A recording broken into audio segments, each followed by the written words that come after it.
It's time for Two Guys and a Goalie with Dustin Nielson, Matt Kassian, and the goalie, Joaquin Gage. Hello, everyone, and welcome to a Monday edition, a playoff Monday edition here of Two Guys and a Goalie. It's Nielson, Gage, Cass, and Hernan Salas back with you once again. Of course, Two Guys and a Goalie, as always, presented to you by our friends at CoolBet Canada. Visit them at coolbet.com, and if you want to dive into the playoff betting scene right now, sign up for an account, use the code 2GUYS, number 2 word guys, 100% deposit bonus on your initial deposit up to $200. Stay cool, bet responsibly. If you're watching on the live stream, feel free to subscribe to the podcast as well, so you never ever miss an episode. We creep towards 200,000 downloads for Two Guys and a Goalie, so we'll get there probably during the playoffs at some point, which is pretty sweet. All right, Gage or Cass? Well, Cass, let's start with you, buddy. The back, we know, is messing with you on Thursday, and then we get a very heroic text from you last night saying that you did, in fact, redo your deck over the weekend, buddy. Good work. Yeah, you know what? Heroic, I feel, Dusty, is a gross understatement of how miraculous this was, and what a job I did. No, it was good. It was good. We were able to knock it out. I honestly, I did not know. I was not sure. Like the Friday, I was like, probably not going to happen. Saturday, I was like, I still don't really think this was going to happen, but I'm going to try. And then Sunday, like it wasn't comfortable, but was good enough to get it done. And fortunately, since it was outside, was able to have my dad come over, and my mom came over too, and because we've been seeing them outside, and so it was good to have a little bit of extra help too to get things done. So that helped a bunch, and we're able to knock it out, and it looks good. I was as I told you guys in the text, when we're finally allowed to all gather outside together, we can we can sit on the nice deck for a little adult beverage. Nice. I'm looking forward to that. I'm also looking forward to what great meal you will make us that day, because you're a big foodie. Like, I'm looking forward to me. Is it something smoked? Like, what do we do? I'm so excited for that, Cass. You know what? It'll be something crazy. And I'll tell you why it'll be something crazy is because, like, I love doing that for people and, like, cooking for people and doing stuff, like, really fancy and crazy, but I haven't been able to at all. So it's like I haven't got to stretch that muscle. And so whenever we can start doing that stuff, it'll be something special just for you, big guy. Remember, I like very simple things. So make it special, but also simple at the same time. Gager, how was the weekend? Good, man. Just the usual. Just wailed on the pecs a little bit. But there's a hint that you should probably get back down on the old Nordic track when your wife brings home a Bosu ball and an ab dolly. So so I was down there working on it. It's nice because I do like the workout the playoff games are on. So yeah, by the end of this I should be back in game shape. Hopefully there's some men's league hockey that the old e-bug of men's rec league in Edmonton can get back out there. Still a free agent, hey, Gager? All right, still free agent? Mercenary is how I put it. That's mercenary. Episode 143, wailing on the pecs.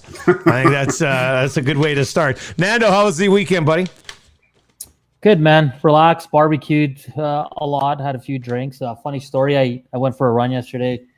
I was running downhill. And for one part of it, and I passed two gentlemen going for a nice stroll. Such a nice day. And I must have hit a crack or something, but I ate it, man. I went head first into the concrete, downhill. I looked like Bo Bichette sliding into second, and the old man looked at me, and they're laughing, as they should be, right? I would have laughed if I saw someone fall, and they're, "Are you okay?" I'm like, this is what I get for running on a Sunday. But I ate it. I slid like 10 feet, man. And good thing there's no cars coming up or down. So the only people that saw me were, but I kind of injured my hip, and I got some scrapes on my legs and stuff. No. That's how I ended my weekend. Just completely eating it on my run, which was, and you laugh at yourself, right? You're running, you're like, oh, no. Oh, that's great. That took a twist I wasn't expecting. I thought you said you ran by two guys. I thought they're going to be like, hey, you're Hernan from the Two Guys in a Goalie podcast. Yeah. But instead, you ate shit right in front of them. So that's that's a good twist right there. I like that, buddy. That's good.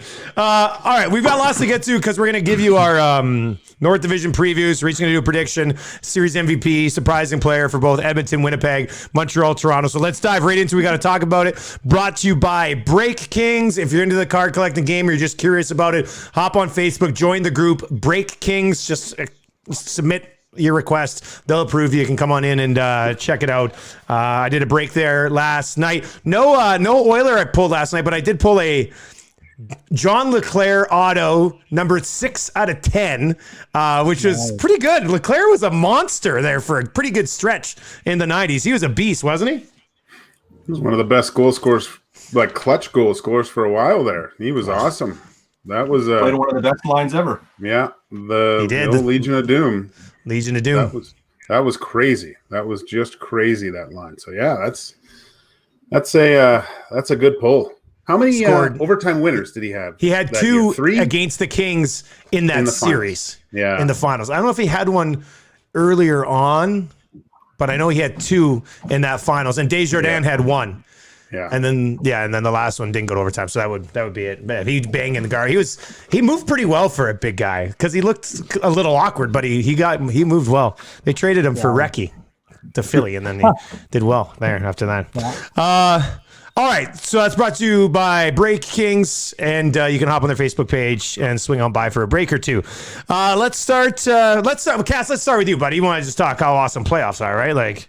Oh, how much more fun is watching playoffs than watching the regular season? And I enjoy watching the regular season, but just the intensity of the games, and how every moment matters so much more, especially since it really felt like in most divisions, like the playoffs were set for a while. Like maybe there was some juggling who was playing who, but it wasn't like down to the last game for a lot of teams of who is going to be in and who is going to be out. Like we were missing that kind of drama, and just the drama level from shift to shift is it gets ratcheted right up, and the amount that the players are just emotionally invested in what's going on the ice is so much higher. Like it's just awesome, so much fun to watch. Like the intensity in that Florida Tampa series was fantastic. That game we may talk about a little bit more here, but just amazing to watch. Like it's just fun, guys. I'm just happy we're in playoffs. Like playoffs is just so much better to watch. And I'm so thankful that we're not in the bubble playoffs. And I know like they did a great job last year of trying to get through it and get into it. But just having teams like with the home rink and some of the teams able to have some fans there, like it's just guys, I just love playoffs. It's just so much fun, and I'm happy to be watching it. I just can't believe that. I can't believe that. Like the first crowd that really got me fired up was a crowd in Florida. If you can believe it, in the most hilarious 2021 NHL COVID twist, it's the fans in Florida that drew you back into the game. Not even 10,000 of them. I think they had just over 9,000, but it was. And you're right. I mean, it sucks you right back in, Gager. It's all about. It's when you haven't had fans for so long. I think Ray Ferraro said this on my show this morning. He said he used to take him for granted all the time because ever since he was in junior, there was 2,000-3,000 people there for every single game. Now, even as fans watching at home, you realize, holy smokes, this is way, way better than it has been for the last year. Yeah, I think last year I mentioned about the bubble playoffs. I thought that we were going to see a different type of hockey where you just saw these guys laser focused into the game and it would really ramp up. But after a year of it being like this and seeing what 8,000, 9,000 people can do to impact a hockey game, like those were really fun to watch. And there was definitely an X factor with having fans in there and cheering and seeing guys' reactions and jumping. It's a lot different jumping into the glass with someone actually on the other side than a tarp. You know, it was really cool to watch yesterday. And hopefully, Oilers fans take note of what's happening down in Florida, because let's not get outdone by them if we can maybe get some people back in the seats at some point during this run. Hernan, I don't know if you wanted to chime in there. Yeah, no, I just agree with the guys. It was funny because almost after every like some of the hits, just the guys like Sam Bennett with a dirty run, but like everybody was finishing their checks, and there was one guy in Florida, Lomberg or whatever, and he was just pissing everybody off, and like you wanted to punch him in the face, right? Like that, and that's what I love about playoff hockey. That I could care less who won the game, but that guy was even getting under my skin. So I love it. It's great, and just a great game back and forth. But yeah, like Gager said, it's crazy that in the U.S. everybody has fans, and here we're on another lockdown, which is bizarre. You know what's nice too is to see some of the talent that maybe we haven't been able to watch on a regular basis, like seeing Kucherov and Huberdeau and do some of the things that they did. Point, like it's phenomenal to see the talent in that we haven't been able to see. I mean, we're blessed with some of the best, but it's always nice to see that it's some other guys do some amazing things as well. If Huberdeau and Barkov were in a Canadian market, they'd already be going to the Hall. You know what I mean? Like you watch them play, they're absolutely the pass Huberdeau made, cut wide, then turn around, fire it back across. Barkov's just as complete as they come in the entire National Hockey League. It's terrific. Just quickly, just sticking with that because I know we're going to get to the Kucherov stuff here with Hernan in a second. Sam Bennett, he's got that hearing. I don't know if anything's come out yet. I don't think it has here because we're recording. We're going live here at 12:19. But that's a suspension even in the playoffs, isn't it, Cass? Don't you think? It's got to be a game. I think a game. I think a game. I think he gets one. There's no defense for it. Like there wasn't a turn. There was nothing. He just straight up came in and blasted him right in the numbers. I mean, it's dirty, but awesome, right? Like, just takes an already tense like series where teams just already hate each other heading into this. Like we already saw that ramp up before the end of the season, and just makes it even better. Like it's dirty, shouldn't happen, but I'm kind of happy it did. Like, it was dirty, but yeah, it was. He's getting a game, probably just one. Yeah. Do you guys have Tampa winning it? Like, I mean, we'll probably get to it. Do you think like the Tampa's, cup or the series? Yeah, the cup. Oh, do you have them to repeat? No. Maybe. I was just thinking because I was just like, that would be 3 cups in a row for Maroon. Like that would be amazing if that actually happened. But I mean, what we saw yesterday, Gage, are like now with Kuch and Stamkos back, like they're complete, man. Yeah, that's what they're paying with a $98 million payroll right now. Bloody well better with the cup. Well, let's keep that going here. We'll go Hernan. What do we got to talk about? Yeah, I just want to talk about the return of Nikita Kucherov. I know a lot of people are up in arms about how Tampa handled his injury and how he's playing right now. We all knew this was going to happen. The NHL definitely has to look into it for others as we move forward here with this scenario. But and it was funny because it's like, is he going to be rusty? How is he going to look? And he looked as legit as he did when they won the cup. I mean, you know, we're very lucky to watch a number 1 power play here in Edmonton, but that number 1 power play there, they can toss that biscuit around and they can score some beauties. And even the fake shot and then just that soft pass to point on one of the power play goals, like just dirty. Like Kucherov looked like one of the best players in the league yesterday again after a long layoff. And I mean, they're similar to the Oilers. I mean, they got 4 studs on the power play and then Killorn in front of the net, kind of like a chase on. But it worked for them. Even 5-on-5, he was back with Braden Point and Andre Palat. That was the line last year that killed it for them. I mean, what a return for Kucherov. And I know people are upset about how he's playing and all that. And Dusty just brought up their salary cap. But honestly, guys, as a fan of the sport, I love seeing him play again. Even Stamkos ripping those one-timers on the power play. Like, I like the setup of this team. And we always talk about trade deadline deals. Tampa Bay didn't. They got Savard, but getting Kucherov and Stamkos back for game 1 is the biggest 2 you can bring in anywhere. I think I saw he'd been skating for 7 weeks. Yeah, pretty brilliant move by Tampa there. I think they just gamed the system. They didn't break any rules. They didn't break any rules. No, I don't think. No, they didn't. Just gamed the system. They knew. They looked at this and their internal guys, I no doubt, said like, "Hey, listen, you know, we can make this work if we keep him out of the lineup here." And yes, he won't get any game experience, but if we don't let him get in a game here, we can basically completely destroy the salary cap heading into the playoffs, and we're not doing anything wrong, and they didn't. So it's going to be interesting to see the outcome of this, because I bet you that coming out of next summer that there's going to be some new rules put in regarding the salary cap and playoffs, and there almost has to be. I don't really care because they're two great players and I want to see them play. But I don't doubt that there's going to be a lot of the teams in the GMs in particular that are upset because they gamed the system, and they did it brilliantly. Yeah, I was going to say, like, my grade 10 biology teacher said to me all the time, not cheating, not trying, but they didn't really cheat. So Yeah, it's a brilliant move. We all sat here all off season and said, well, they got to trade Tyler Johnson.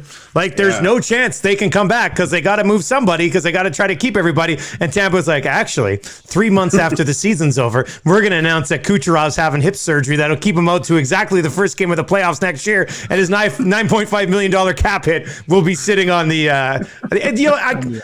I can see why people around the league would be pretty pissed. Like, if you're Florida right now, you were cap compliant all year, which Tampa was as well. But knowing that they had Kucherov coming back, that would drive me nuts if I was Florida.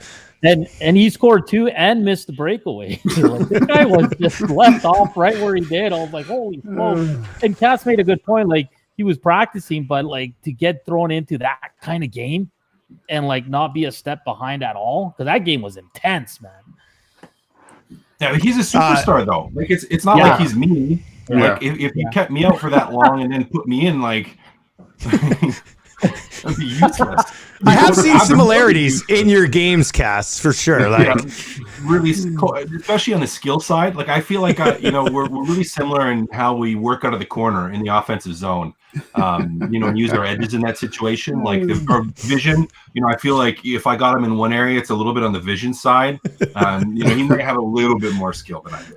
I do remember you told us at one time you toe dragged in the neutral zone, which was pretty big. So no, I attempted to toe drag, and it went off a guy's skate, went to the wall. Then it was a 50-50 battle, which I won, and then I chipped it in the offensive zone and got off the ice.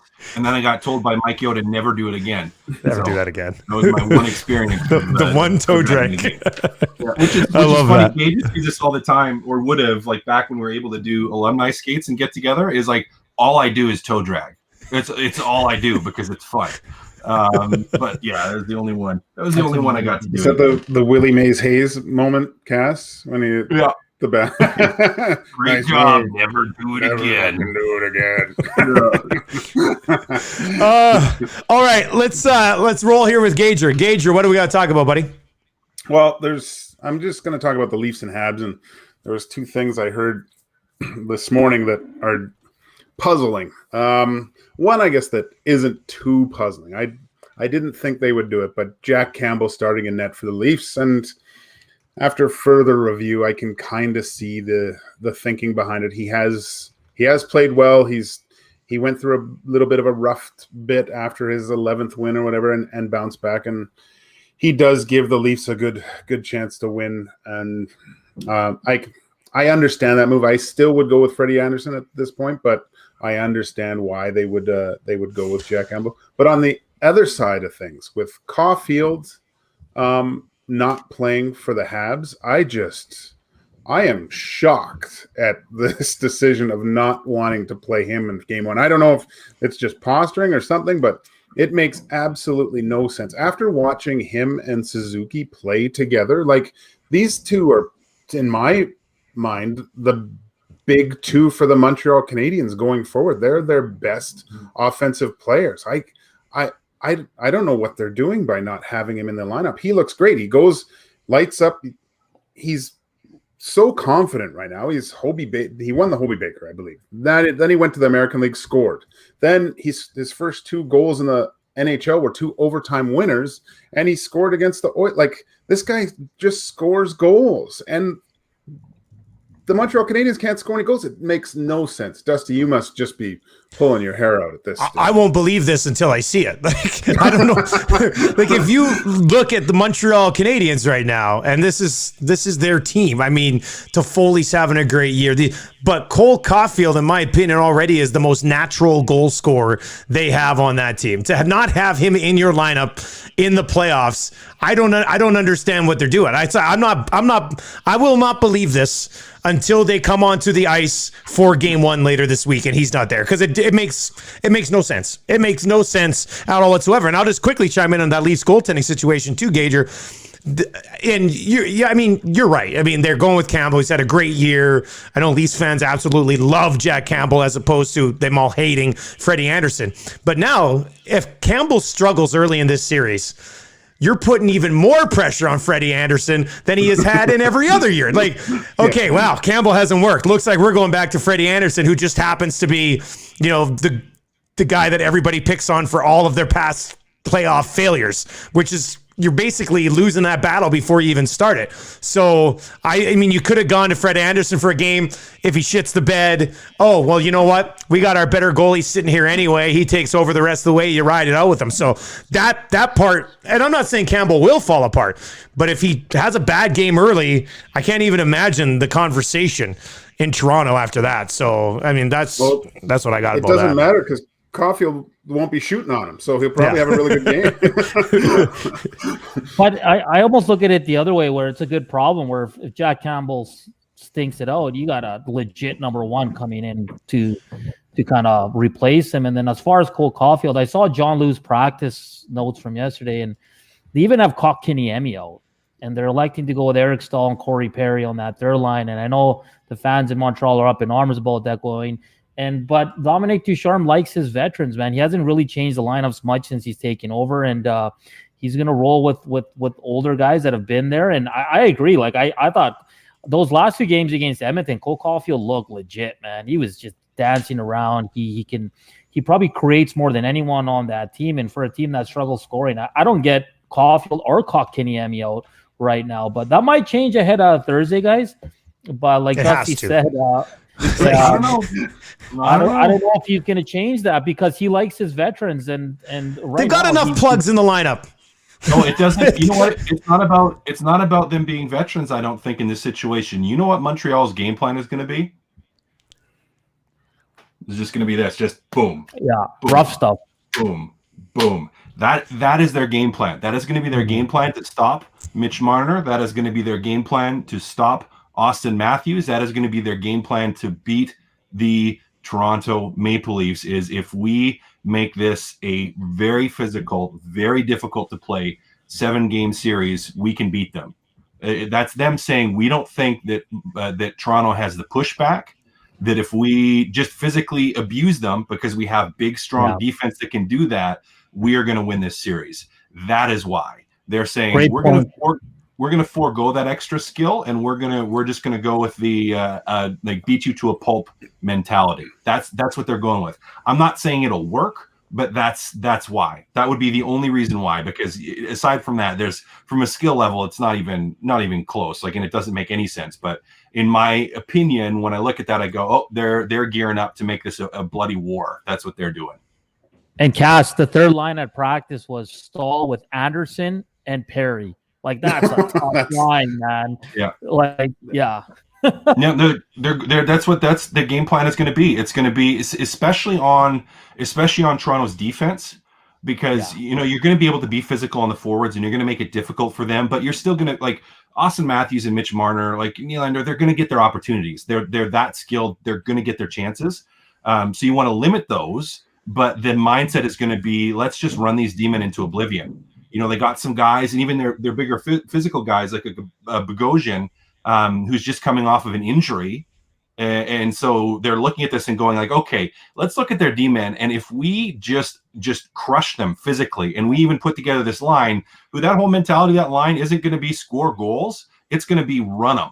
It's every single time they have a puck, it's not going to be, well, let's worry about puck possession and skate into the zone. It's going to be, no, let's chip and chase and let's run them. Every chance we get, finish the hit. Is it going to take you out of position a little bit? maybe finish it anyways. Doesn't matter. Just be physical and just hit him, and wear him down and make it mentally difficult for them going back to get pucks. Make the defense not able to transition the puck to the forwards of Toronto very well because they're just worried about getting ran all the time, and that's how they're gonna win. That's their game plan. That is the only reason they're doing this. And I bet you we will see that in the first game, particularly in that first period from that line. Like, let's just watch the amount of times they maybe could carry it into the zone, but they're gonna chip it and take a run at somebody. Like, you just watch. Perry is gonna be full-fledged, like classic Corey Perry, like face wash after every whistle, just an absolute pest, absolute agitator, and just running guys. Like, we may see a couple of those same hits from behind that we saw from Bennett. Like, yeah. I could see Anderson doing that absolutely. Oh, I'd still play Caufield. Everything you said is right. You understand. I understand where you're coming from, Cass. But the guy he's a sick little bugger. He's good. Oh yeah, I'm not saying I know. Like, I'm just saying that's what their mentality is. Yeah. And it might be the right mentality to take in that series, 74, right? 74 hits to 15 and lose a game 2-1. I am intrigued to see how Matthews and Marner hold up to a beating from Weber and Sherratt and those guys. Do those guys, because that's where you can have all those Simmons and those guys around, but the guys who are going to do the majority of your damage are Matthews and Marner, and if they can't hold up to that, it could be a little bit of an issue. Look at those Bruins series. You see Matthews and Chara standing there, and you saw the look on his face, just like, ugh, and trying to get to the net. I don't want to have to go through this guy and take a beating all the way to get there. No one does, but that's going to be really, really interesting to see if they can battle through all that stuff. All right.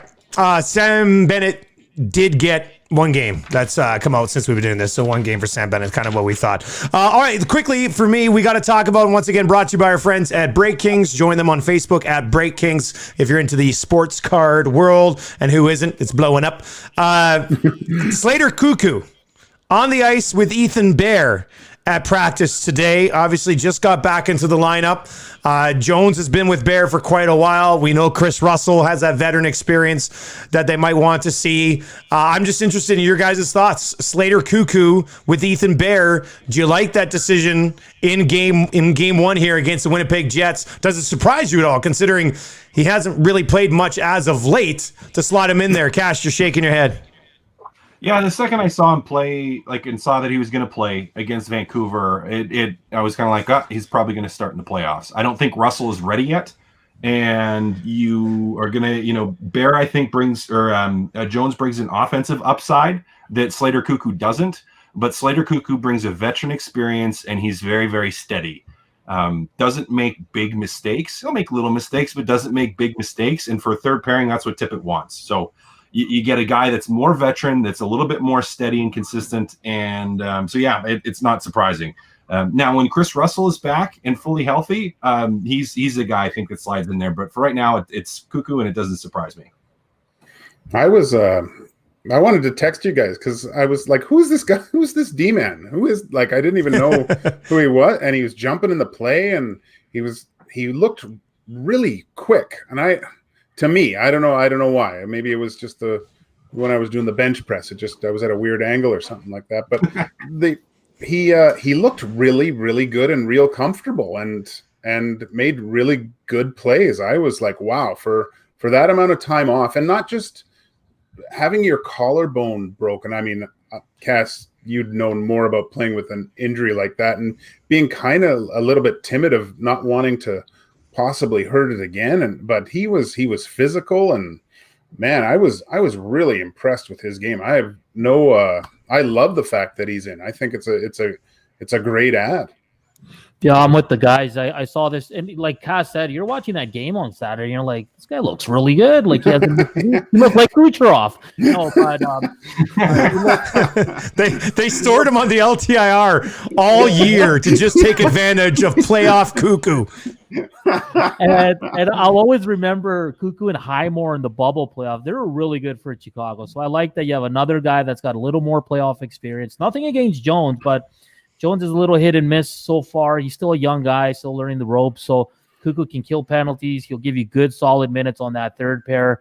And I still think that position is going to be a revolving door. It's going to be Jones in a few games, Russell. But I like Slater Koekkoek there. I think he's dressing right now his best 6 guys. Yeah, we had nothing but good things to say about Koekkoek early. So we'll see how this plays out. Could be a big addition with Nurse and then 2 guys like Kulikov and Koekkoek in behind you there in the postseason. All right, let's get to our playoff previews here for the North Division. We'll start with, let's save the Oilers and Jets. Let's start with the Habs and Leafs. I think I'm a little delayed right now, so I'm actually going to unplug and plug back in my webcam. So I'll turn it over to you guys, and you can start with your predictions. What we're going to do is a series winner, how many games, series MVP, and a guy who could surprise in a series for you and why you like that. So let's go Habs, Leafs. Gage, let's start with you, buddy.